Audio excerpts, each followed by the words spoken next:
नमस्कार दोस्तों, स्वागत है आपका कथा सागर में। और मैं आप लोगों को श्रीमद् भागवत महापुराण के हिंदी रूपांतरण यानी कि सुख सागर की कथाएं सुनाती हूँ। मैं आप लोगों को सुनाने जा रही हूँ सुख सागर के पंचम स्कंद का 10वां अध्याय। इस अध्याय में राजा रहुगन और जयभरत का संवाद दिया गया है। लेकिन कथा शुरू करने से पहले मेरी एक छोटी सी विनती है, वो ये कि आप जुड़ जाएं कथा सागर के परिवार से। और जुड़ने के लिए कर दे चैनल को सब्सक्राइब, हिट कर दे बेल आइकन और क्लिक कर दे ऑल नोटिफिकेशंस ऑन। और अब प्रभु में ध्यान लगाकर, उनमें अपना मन लगाकर, उनके चरणों में अपने सिर को झुकाकर उनसे आशीर्वाद लें और प्रेम पूर्वक मेरे साथ बोलें, ओम नमो भगवते वासुदेवाय नमः। और अब भगवान में लीन होकर एकाग्रचित भाव से इस कथा को सुने। अभी तक हमने जाना कि राजा भरत को कैसे मृग प्रेम होता है और फिर वो मृग मुंह में जब उनकी मृत्यु होती है तो वो अगले जन्म में फिर से मृग योनि में जन्म लेते हैं। उसके बाद वो ब्राह्मण के यहाँ जन्म लेते हैं। तो अभी तक हमने इतना कुछ जाना है और आपको अच्छे से कथा को समझना है तो आप जरूर पहले के अध्याय को अवश्य ही सुने, जिससे क्या होगा, आपको आगे की कथा और अच्छे से समझ में आएगी। और इतनी सारी बातें जो मैंने आपको बताई पहले के अध्याय की बातें, वो सारी बातें श्री सुखदेव जी राजा परीक्षित को बताते हैं और फिर आगे की कथा सुनाते हुए कहते हैं, हे राजा परीक्षित, एक समय सिंधु सोविर देश के राजा रहुगुन अध्यात्म की शिक्षा ग्रहण करने के लिए कपिल आश्रम जा रहे थे। तब मार्ग में उनकी पालकी का एक कहार कम हो गया। इसे देखकर राजा ने कहा, यहीं कहीं से दूसरा कहार खोज लो। तब कहारों का जो सरदार था वो एक कहार खोजने चला गया। तब उसे इक्षुमती नदी के तट पर जड़भरत जी दिखाई पड़े। तब वो उनको पकड़ के मंत्रियों के पास ले आया। मंत्रियों ने बोला, ठीक है, यह शरीर का मोटा ताजा कहार पालकी के योग्य है, जाओ इसे पालकी में जोत दो। कहारों ने भरत जी से पालकी उठवाया। भरत जी पालकी को कंधे पर जो लेकर चले तो अपने स्वभाव से पृथ्वी पर ऐसे देखते हुए चले कि कोई जीव जंतु उनके पैरों से दब न जाए।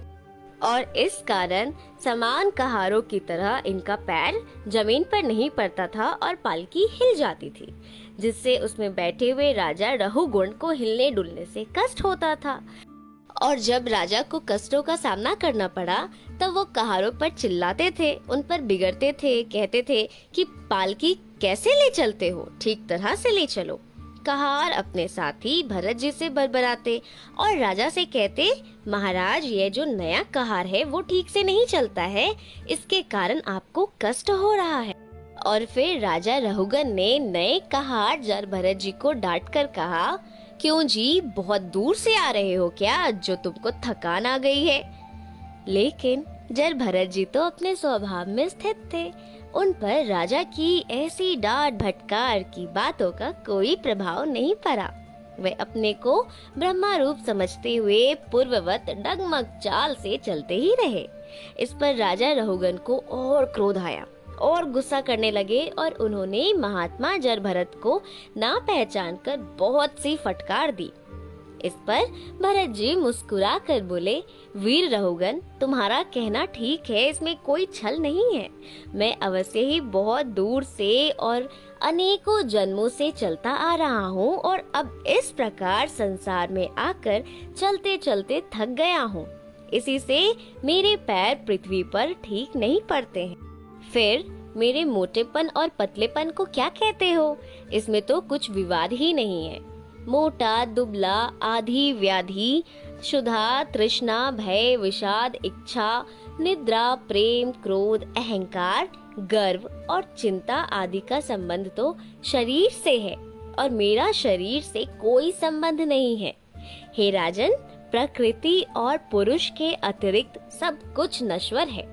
फिर तुम जो अपने को स्वामी और मुझे सेवक जानते हो, यह कोई स्थिर सिद्धांत नहीं है। अभी तू राजा ना रहे तो यह संबंध उलट जाएंगे। जैसा मैं वैसा ही तू भी है। इससे अधिक मैं तुझे और क्या समझाऊं? जो तुम क्रुद्ध होकर मुझे ऐसे डांटते हो और कुवाक्य कहते हो, इसको भी मैं क्या ही कहूँ। और इतनी सारी बातें जड़भरत जी राजा रहुगन को बोलते हैं और फिर बोलते हैं कि तुम मेरी औषधि क्या करोगे? आत्म स्वरूप का भास होने से तो मेरी बुद्धि स्वयं ही ठिकाने लग गई है। जिससे मुझे अब किसी की शिक्षा नहीं चाहिए। मेरी शिक्षा के लिए तो मेरे पिता ने बड़ा प्रयत्न किया था, पर मैं ऐसा ही रहा। इतनी सारी बातें श्री सुखदेव जी कहते हैं और फिर आगे बोलते राजा परीक्षित से कि हे राजा परीक्षित, जब महात्मा जड़ भरत ने राजा से ऐसी बातें की तो उन पर इसका बड़ा प्रभाव हुआ।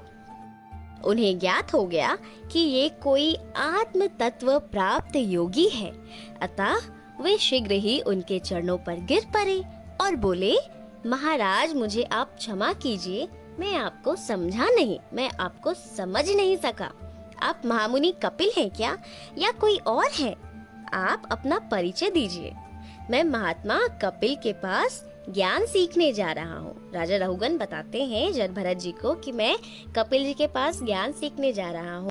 और क्या आप कपिल मुनि ही तो नहीं है जो अपने गुप्त भेष में आए हो? ये सारे प्रश्न जड़ भरत जी से करते हैं और फिर कहते हैं कि आप जैसा निरभिमानी मैंने किसी को नहीं देखा, पर हाँ मैं कितना हतभागी हूँ जो आप जैसे महात्मा का अनादर किया। महात्माओं के अनादर से तो बड़े बड़े राज्य नष्ट हो गए हैं। अतएव अब आप मुझे ऐसा कोई मार्ग बतलाइए जिससे मैं इस पाप से मुक्त हो सकूं। मैं आपकी शरण में हूँ, मुझ पर दया कीजिए। और ये बातें राजा रहुगन जड़ भरत जी को कहते हैं। और इसी के साथ ये अध्याय यहीं पर संपूर्ण होता है। तो सब कोई मेरे साथ बोले, ओम नमो भगवते वासुदेवाय नमः। और अब 11वें अध्याय में हम जानेंगे राजा रहुगन को जड़ भरत का उपदेश, यानी कि राजा रहुगन को जड़ भरत जी कौन से उपाय बताते हैं जिससे रहुगन को लगेगा कि उनका पाप जो है, उन्होंने जो पाप किया है वो उससे मुक्त हो जाएंगे। तो राजा रहुगन के पाप से मुक्ति का उपाय आने वाले अध्याय में हम लोगों को ज्ञात होगा कि कैसे जड़ भरत जी उन्हें उपदेश देते हैं। इसी के साथ अब मैं लेती हूँ आप लोगों से विदा। जल्द मिलूंगी आने वाले अध्याय यानी कि 11वें अध्याय में। लेकिन उसके पहले एक और छोटी सी विनती है, वो ये कि अच्छी अच्छी बातों को, इतनी ज्ञानवर्धक बातों को आप अपने तक सीमित करके, यानी कि खुद तक रोक के बिल्कुल भी नहीं रखिए। इसको जितना ज़्यादा से ज़्यादा हो सके शेयर कीजिए, लोगों तक पहुंचाइए, लोगों को धर्म की बातें बताइए, क्योंकि धर्म की बातें दूर तलक जानी चाहिए। अब मैं लेती हूँ आप लोगों से विदा। जल्द मिलूंगी आगे वाले अध्याय में। तब तक के लिए खुश रहिए, अपना ख्याल रखिए, हंसते खेलते रहिए, प्रभु में अपने मन और ध्यान को लगा कर रखिए। भगवान आप सभी की मनोकामनाओं को पूर्ण करें।